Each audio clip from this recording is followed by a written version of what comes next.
자, 오늘 새로운 아침입니다. 디모데전서 6장 1절에서 10절의 말씀을 가지고 영적인 교훈, 기도 제목, 그리고 우리가 이 말씀을 통해서 삶의 적용을 통해서 은혜와 평강을 누리면 좋겠습니다. 자, 기도 제목 따라 하십니다. 인간 관계 속에서 참된 신앙과 경건을 실천하게 하시고 하나님 안에서 자족하는 삶을 살게 하소서. 아멘. 우리가 예수님을 믿고 나면 많은 변화가 일어나는데요. 특별히 새로운 관계 속에 들어가게 됩니다. 그것은 하나님과의 영적인 관계예요. 예전에는 특별하게 생각하지 않았던 그 관계, 인간관계가 전부라고 생각했던 내 삶이 보이지 않는 하나님과의 관계가 가장 중요하게 여겨지는 것이 바로 예수 믿고 일어난 변화다라는 거죠. 그래서 삶에 놀라운 변화가 시작이 돼요. 무엇보다도 우리의 생활 속에서 하나님을 매우 강하게 의식하기 시작합니다. 그래서 나의 말과 행동이 달라지기 시작해요. 나로 인해서 하나님의 이름이 높아지고 나의 기도와 섬김을 통해서 하나님이 살아계신 것이 증명되기를 간절한 마음을 갖게 됩니다. 또한 예수님을 믿고 변화되는 것 중에 하나가 사회생활 가운데 맺는 모든 인간관계가 변화되기 시작합니다. 예를 들면 예전에 내가 있는 위치에 따라서 사람을 대하는 태도가 달랐습니다.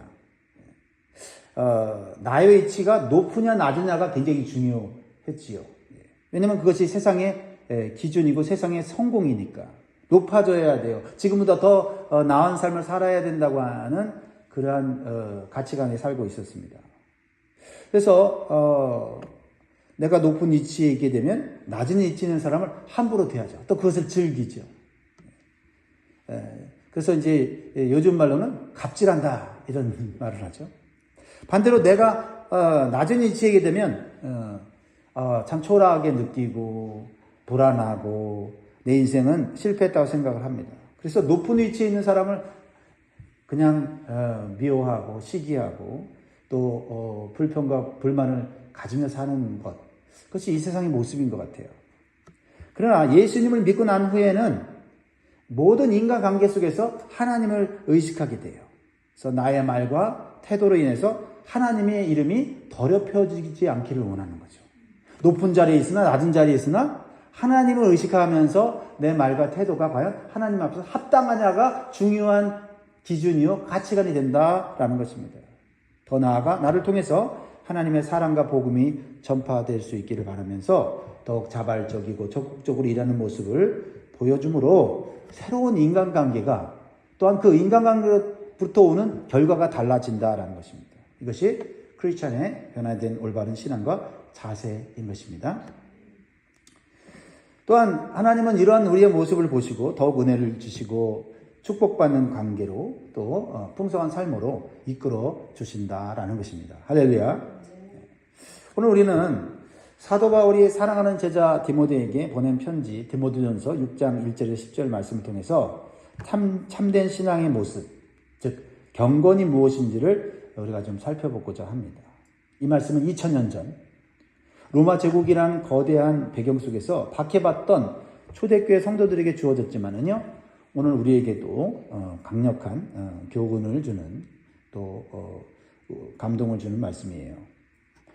바울은 당시 성도들이 직면했던 구체적인 문제들이 있습니다. 사회적인 관계, 신분관계, 인간관계에 대한 것을 어떻게 복음을 통해서 하나님의 그러한 사랑과 또 예수 그리스도의 섬김을 실천해야 되는지를 보여주고 있습니다. 첫 번째로 주시는 교훈은 어떤 위치에서도 상대방을 존중하며 섬기라는 것입니다. 그것이 예수 그리스도를 닮는 모습이고 복음의 빛을 발하는 일이다라는 것이죠. 자, 그래서 1절 아주 특수한 상황에 있는 사람들에게 견만을 해주고 있어요. 1절 같이 있습니다. 시작. 무릇 멍에 아래에 있는 종들은 자기 상전들을 범사에 마땅히 공경할 자로 알지니 이는 하나님의 이름과 교훈으로 비방을 받지 않게 하려 함이라. 자, 먼저 1절에서 멍에 아래에 있는 종들이라는 표현을 쓰고 있는데, 당시 로마 사회는 노예제도가 만연했습니다. 그 당시 노예는 전쟁 포로이거나 아니면 빚을 갚을 수 없어서 어쩔 수 없이 노예가 된 사람들이 많았습니다. 그래서 노예는요, 한낱 재산으로 여겨졌고 주인의 명령에 무조건 복종해야 했습니다. 그래서 이들은 인격적인 대우를 받기가 어려웠고요. 심지어는 생사 여탈권이 주인에게 있었다라는 거죠. 그러니까 억지로 노예가 됐고 할 수 없이 노예가 됐기 때문에 주인을 옳게 좋게 볼 리가 없죠. 그리고 주인에 대해서 순간순간 반역하고 불순종하고 하는 이런 그 태도가 만연했었습니다. 그런데 바울이 복음을 듣고 예수님을 믿은 종들에게, 노예들에게 너희들을 짐승처럼 대하는 이 주인들을 향하여 힘을 합쳐서 반항하여 일어서라 이렇게 말하지 않고 자기 상전들을 범사에 마땅히 공경할 자로 알지니라고 말하였다라는 겁니다. 예수 믿고 나면 노예로 해방되고 예수 믿고 나면 더 나은 삶을 산다고 얘기를 해주는 것이 좋겠는데 현재의 위치에서 너희들이 너희의 주인인 그들을 그리스도의 사랑으로 그리스도를 닮아가는 모습을 그들에게 보여주라는 거죠. 사실 이 사도 바울의 이 권면은 당시 사회 구조와 개념을 완전히 뒤집어버리는 혁명적인 메시지였어요.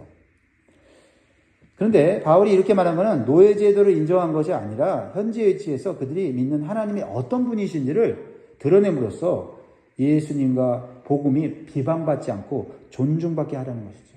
야, 예수 믿더니 저것들이 더 나를 반역하고 나를 더 불순종하네. 야, 예수의 복음 그거 못된 것이구만 하면서 예수님과 복음이 비방받지 않게 하려고 오히려 내가 노예로 있는 상태에서 주인을 자발적으로 순종하고 복종하는 모습을 보여줌으로써 내가 믿는 하나님이 어떤 분이신지를 보여주고 그들의 삶의 영향력을 주려고 했다라는 것입니다. 그렇습니다. 그래서 주인들이 달라진 종들의 모습을 보고 예수님을 믿는 일들이 로마 제국 안에 또 이방인들 사이에서 일어났다는 것이죠. 오늘날 우리에게 직접적인 노예 제도는 없지만요. 우리는 여전히 직장, 학교, 가정 등 다양한 사회 관계 속에서 상하 구조를 경험하지 않습니까? 바울의 이러한 말씀의 교훈은 이러한 관계 속에서 우리 그리스도인들이 어떤 모습으로 살아야 되는지 보여줍니다. 무조건 높아지려고 하고 높아진 것이 축복이라고 하는 그러한 잘못된 생각보다는 내가 있는 현재의 위치에서 내가 어떻게 보면 하나님과 예수 그리스도의 모습을 보여줄 수 있을까라는 자세가 바로 성경적인 교훈이라는 것입니다. 상전들을 공경할 자로 알라는 것은 자신보다 높은 위치에 있는 사람에게 단순히 겉으로 복종하는 것을 넘어서 내가 예수님을 믿고 변화된 사람으로서 예수님의 순종과 섬김을 실천하는 자발적인 모습을 보여주라는 말씀입니다. 그래서 그러한 삶을 보시는 하나님께서 영광을 받으시며 우리의 삶에 새로운 기쁨과 평강이 임하는 것을 경험하게 될 거다라는 것입니다. 더 나아가 바울은 믿는 상전이 있는 자들은 상전이 형제라고 가볍게 여기지 말고 더욱 잘 섬기게 하라고 권면합니다. 오늘날 우리가 믿는 그런 기업에 들어간다든지 아니면 믿는 상사와 같이 일을 할 때 이 사람 믿는 사람이니까 나를 잘 봐주겠지 라는 그런 태도는 그건 사실은 잘못된 태도다라는 거죠. 오히려 믿는 상전에게 우리가 협력을 하고 도움을 줌으로써 그 상전이 잘 되게 하고 그 기업이 잘 되게 하는 그것이 더 그리스도를 닮는 모습이다라는 거죠. 2절을 읽어봅니다. 시작. 믿는 상전이 있는 자들은 그 상전을 형제라고 가볍게 여기지 말고 더 잘 섬기게 하라. 이는 유익을 받는 자들이 믿는 자요 사랑을 받는 자이니라. 너는 이것들을 가르치고 권하라. 그 당시 배경을 좀 살펴보면 초대교회 안에는 노예와 자유인이 함께 예배를 드렸어요. 즉 노예와 주인이 예수를 믿으면 그리스도 안에서 영적으로는 형제가 되지 않습니까?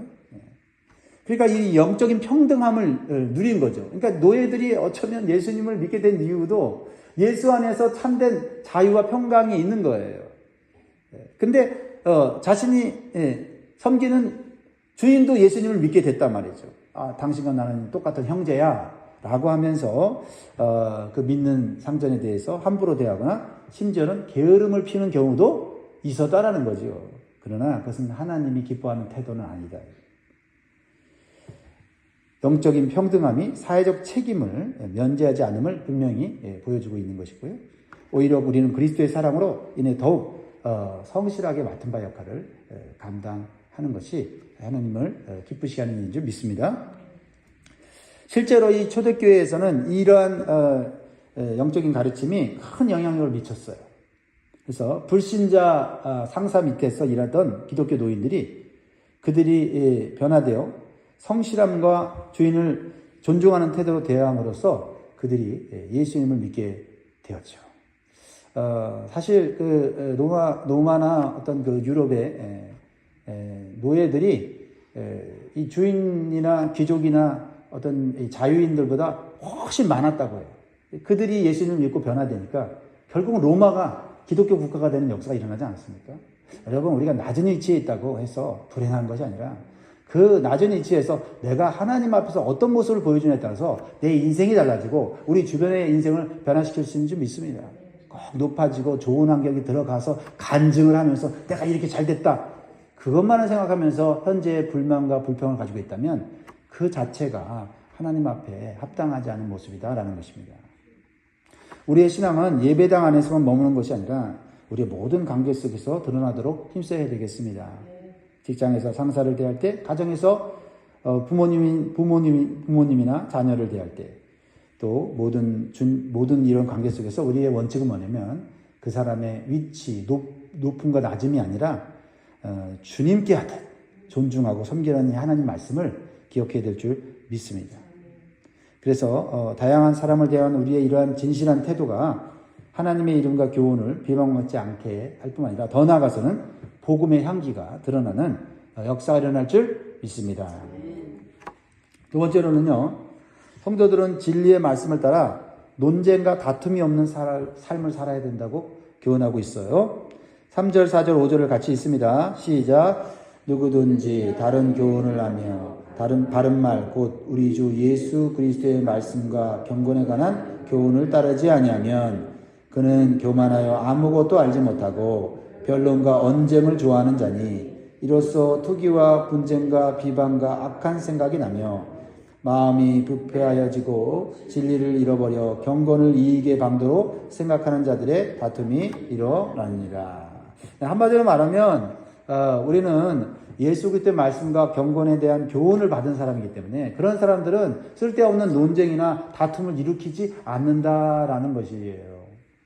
그러나 다른 교훈, 거짓된 교훈, 이단 사상 이런 것을 말하는 자들은 그게 진리가 아니기 때문에 결국 논쟁을 일으키고 다툼을 일으키게 돼서 결코 하나님을 기쁘시게 하는 삶을 살지 못한다라는 것입니다.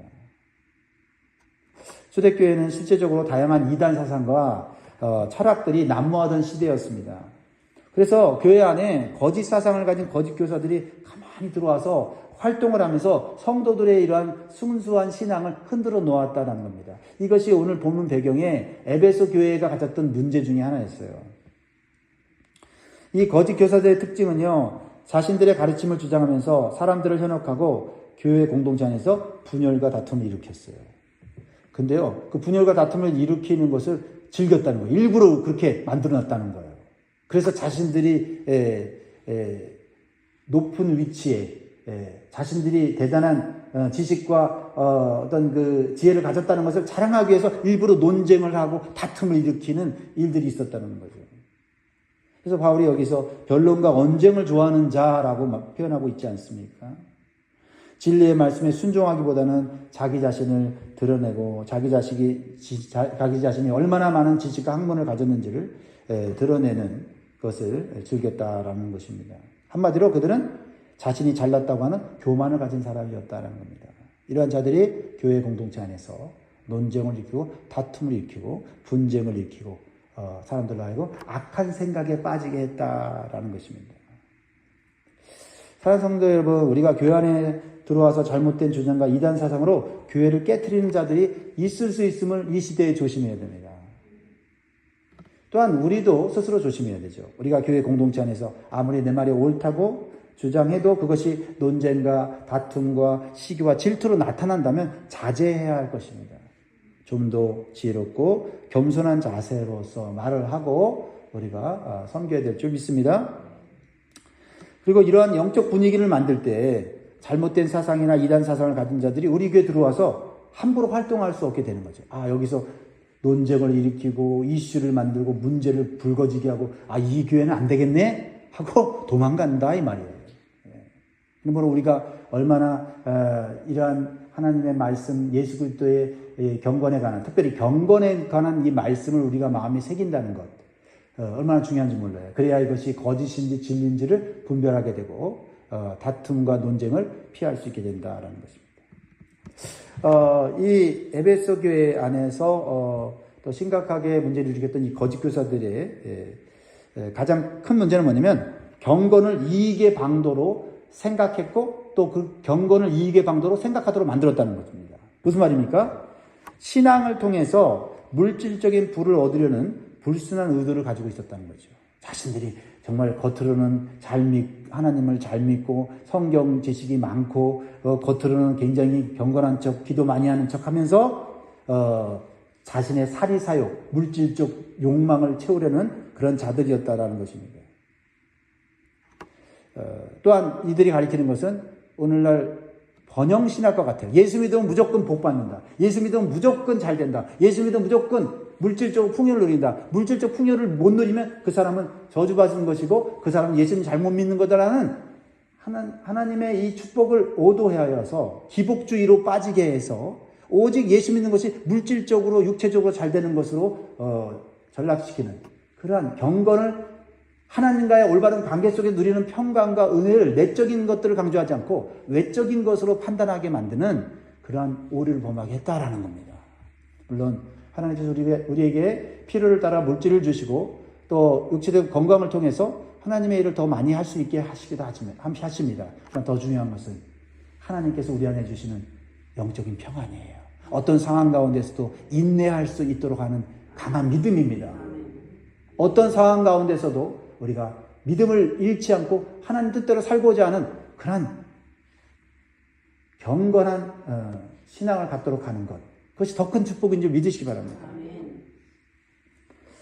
그래서 요즘 인터넷이나 유튜브를 통해 보면 물질적으로 축복받는 법 하는 그런 제목으로 떡하니 그런 말씀을 전한다고 하면서 그 말씀을 딱 들여다보면요, 이게 기복주의 사상에 더해서 이것은 하나님과 영적인 관계를 무시해버리는 그런 내용들이 있더라고요.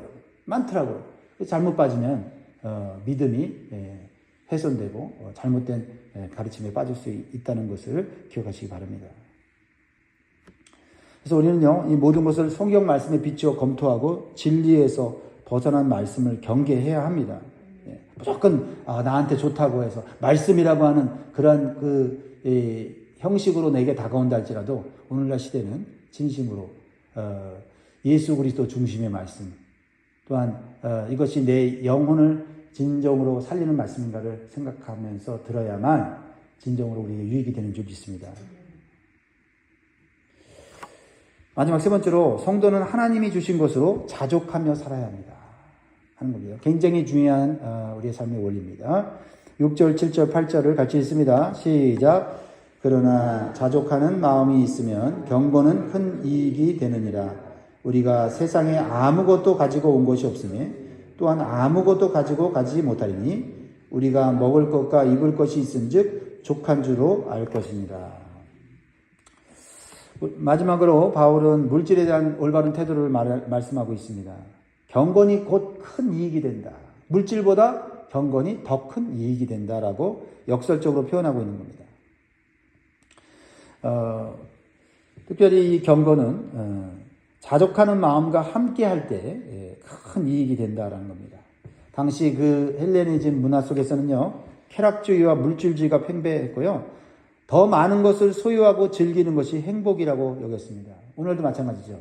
더 많이 갖는 것이, 남들보다 더 많이 누리는 것이 행복이야 라고 말해요. 그런데 그것이 오히려 이루어지지 않기 때문에, 더 많이 가지려고 하는 그 욕심 때문에 근심과 걱정과 비교로 인하여 열등감을 느끼게 하는 그런 삶을 살게 만든다는 겁니다.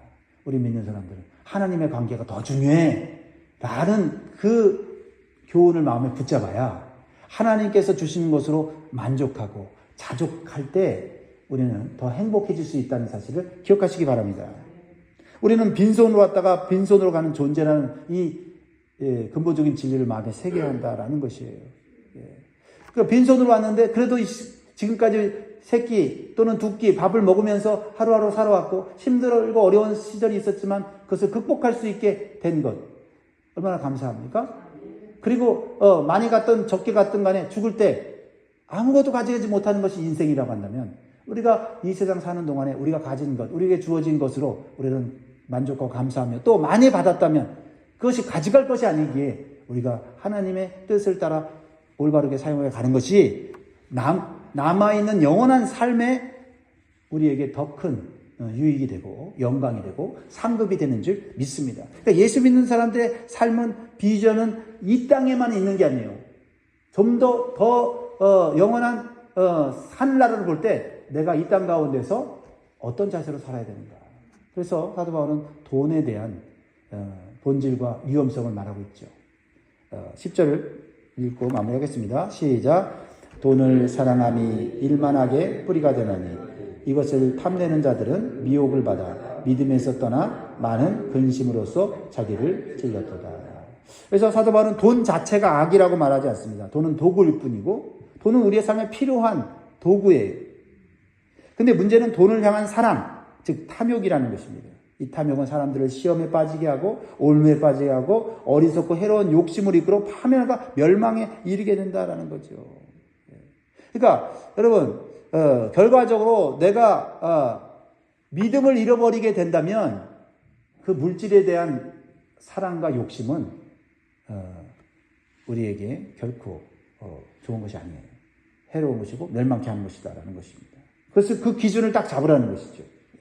어떤 사람은 많은 돈을 가지고도 잘 관리하고 믿음 생활을 잘하고 하나님 영광에 쓸 수 있는 반면에 없다가 돈이 생기면 믿음에서 떠나고 쾌락을 즐기고 세상으로 나고 하나님 필요 없다라고 하는 사람도 있을 수 있다는 겁니다. 중요한 것은 물질을 사랑하는 것이 아니라 하나님을 사랑하는 것이 중요하다는 거죠.